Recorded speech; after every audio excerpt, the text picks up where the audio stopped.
Oui, bon bah je suis désolée. En fait, j'ai l'impression que ça se déconnecte.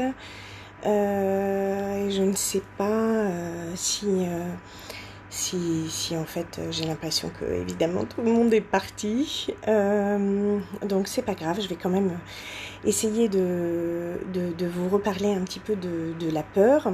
Voilà, j'ai eu des problèmes de connexion internet. J'espère que ça va s'arranger. Et voilà, bon, bah, je vais essayer de dérouler quand même mon propos. Et puis sinon, ce que je ferai, c'est que j'enregistrerai une vidéo que j'enverrai à Sandrine Gentil pour qu'elle puisse la mettre sur Elle se réalise, de façon à ce que vous puissiez quand même travailler sur vos peurs.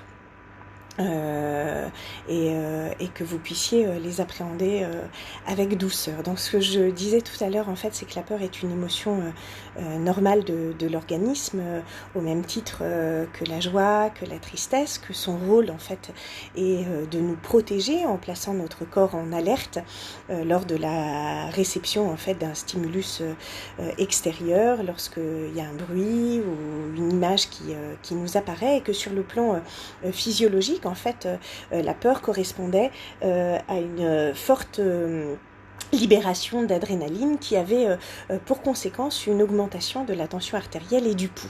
Et donc je disais tout à l'heure que les peurs sont absolument normales, même si elles peuvent devenir paralysantes, et qu'il est nécessaire de mieux les comprendre afin de pouvoir les apaiser. Et pour mieux les comprendre, en fait, il faut mieux les circonscrire, c'est-à-dire qu'il faut les identifier davantage. Et parce qu'en les identifiant davantage, on peut mettre en place des moyens pour les faire disparaître et les diminuer. Ce qui permet en fait d'identifier en fait les symptômes. Donc en fait, ça va être le ressenti corporel, et ce qui va vous permettre de déterminer exactement comment vous avez peur et de quoi vous avez peur. Et donc je disais que par exemple, si vous aviez peur du virus, eh bien il pouvait être intéressant d'essayer d'identifier exactement de quoi j'ai peur. Est-ce que j'ai peur de tomber moi-même malade? Est-ce que j'ai peur de souffrir? Est-ce que j'ai peur de perdre le contrôle? Est-ce que j'ai peur de contaminer quelqu'un? Est-ce que j'ai peur d'être impuissant en fait? L'impuissance, c'est une peur qui nous habite très souvent, et on a envie, on a besoin en fait de pouvoir avoir l'impression qu'on contrôle les choses et qu'on peut agir dessus. Si bien qu'en fait, ce qui va être intéressant, c'est d'essayer d'interroger ces peurs, parce que ça va être d'une certaine manière la façon de reprendre le contrôle. Alors la peur, elle sert à quoi? Eh bien, elle nous permet en fait de prévenir le danger, et il y a trois façons de réagir face à la peur. Il y a la fuite d'abord, le fait de se confronter à ce qui nous arrive, et puis le fait de rester immobile en fait. Et ce que je disais, c'est que par rapport à cette histoire de coronavirus et de confinement, en fait, eh bien, on s'est retrouvé exactement dans cette situation, c'est-à-dire que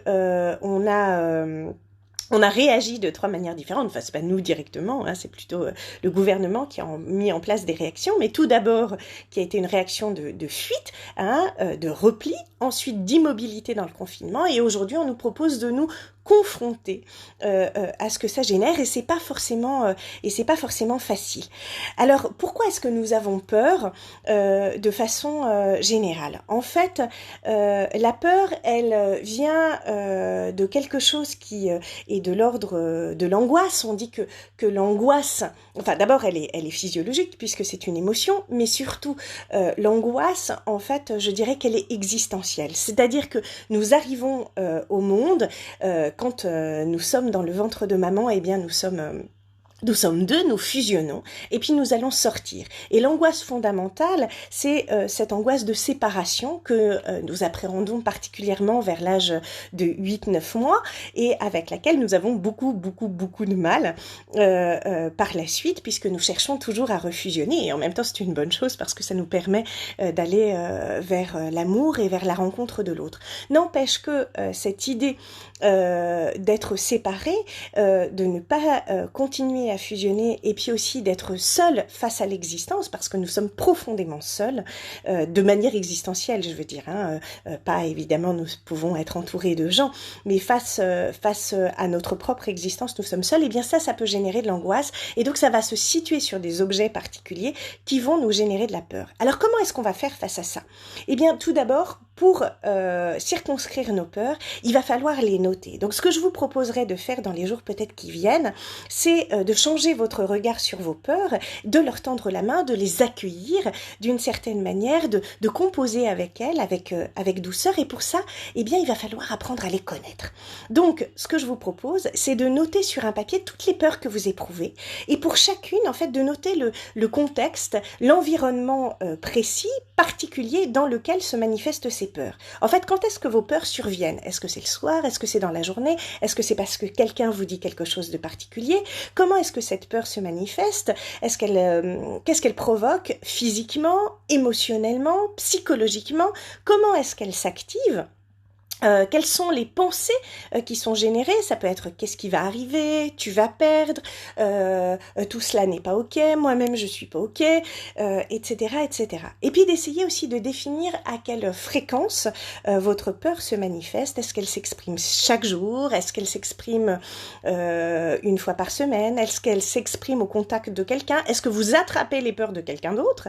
Parce que souvent aussi nos peurs, elles sont générées par des injonctions que nous entendons ou par des croyances peut-être limitantes qui viennent de l'extérieur, qui viennent de notre culture, qui viennent du gouvernement, etc., etc. Et comme notre monde est fondé par nos croyances, eh bien c'est intéressant de les interroger pour pouvoir d'une certaine façon les appréhender autrement et mieux les circonscrire. Et en les circonscrivant davantage, en fait, d'une certaine manière, on reprend un petit peu le contrôle. Les peurs, elles peuvent être générées aussi par notre histoire familiale, hein, c'est-à-dire que, je sais pas, par exemple, vous pourriez avoir peur d'une maladie génétique parce que dans votre famille, il y a ces maladies-là. Et puis, bien entendu, notre peur fondamentale, c'est la peur de disparaître, la peur de la mort. Alors, comment est-ce qu'on fait pour se sortir de ça? Eh bien, on revient dans l'ici et maintenant, on essaye de sentir ce qui se passe là tout de suite, parce que dans le présent, qui est un cadeau, hein, comme son nom l'indique, nous faisons l'expérience, en fait, de l'éternité. Ensuite, ce qui peut être particulièrement intéressant, c'est d'essayer de remonter le plus possible à mes premières peurs de ce type-là. Quand est-ce qu'elles ont été générées? Quelle était la situation? Est-ce qu'elles m'ont été transmises par un discours particulier? Et tout l'intérêt en fait de ces exercices, c'est de comprendre en fait le mécanisme de l'acquisition de chacune de vos peurs et de distinguer en fait la nature de vos peurs et de pouvoir agir dessus.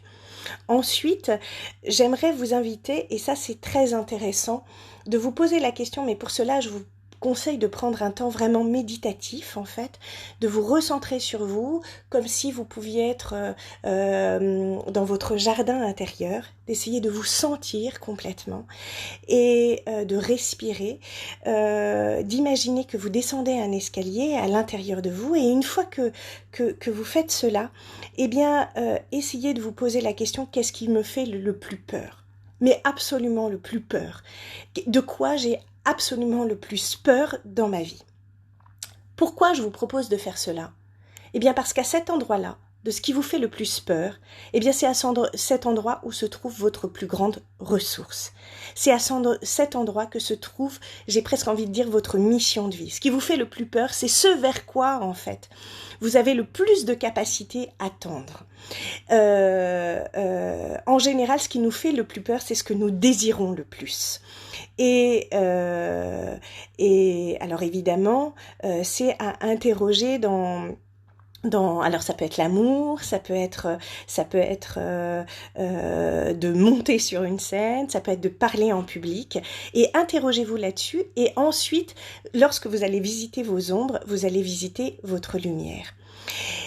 Et donc prenez le temps de faire ça, prenez le temps de vous interroger sur ce qui vous anime le plus, de la manière la plus angoissante en fait, parce que à cet endroit-là se trouve peut-être la clé de ce qui est le plus important quelque part pour vous. Ensuite, j'avais juste envie de terminer cette petite vidéo qui a été entrecoupée de plein de moments par un texte de Marianne Williamson qui nous dit ceci. « Notre peur la plus profonde n'est pas que nous ne soyons pas à la hauteur. Notre peur la plus profonde est que nous sommes puissants, au-delà de toute limite. C'est notre propre lumière et non notre obscurité qui nous effraie le plus. Nous nous posons la question, qui suis-je moi pour être merveilleux, radieux, brillant, talentueux? En fait, qui êtes-vous pour ne pas l'être? Nous sommes tous appelés à briller comme les enfants le font. L'illumination ne réside pas dans quelques élus. Elle est en chacun de vous, en chacune de vous, en chacun de nous. Et à mesure que nous laissons briller notre propre lumière, nous donnons inconsciemment aux autres la permission de faire de même. Accueillez vos peurs, faites amis avec elles sont la source de qui vous êtes de manière absolument profonde et elles vous donnent une direction à votre vie et un sens en fait. Elles vous indiquent la voie, comme toutes nos émotions nous indiquent ce dont nous avons besoin. Accueillez vos peurs parce qu'elles nous disent qui nous sommes quelque part. Et j'ai envie de vous dire ça. Et puis surtout, la peur la plus fondamentale, qui est cette angoisse existentielle, nous ne pourrons pas la circonscrire, nous devons faire avec. Parce qu'elle indique que nous sommes des êtres incarnés dans la matière, avec une dualité et donc avec des émotions ambivalentes. Voilà, j'avais envie de partager ça avec vous. J'espère que les petits desiderata organisationnels liés à Internet, etc., vous auront quand même permis de suivre et d'accueillir vos peurs. Voilà, je vous souhaite une excellente journée et puis suivez tout le reste et à très vite. Je vous embrasse très fort et puis surtout, respirez, quoi. Prenez le temps de respirer, c'est tellement important. Prenez le temps de vivre dans le présent, c'est un cadeau. Voilà, je vous embrasse. Au revoir.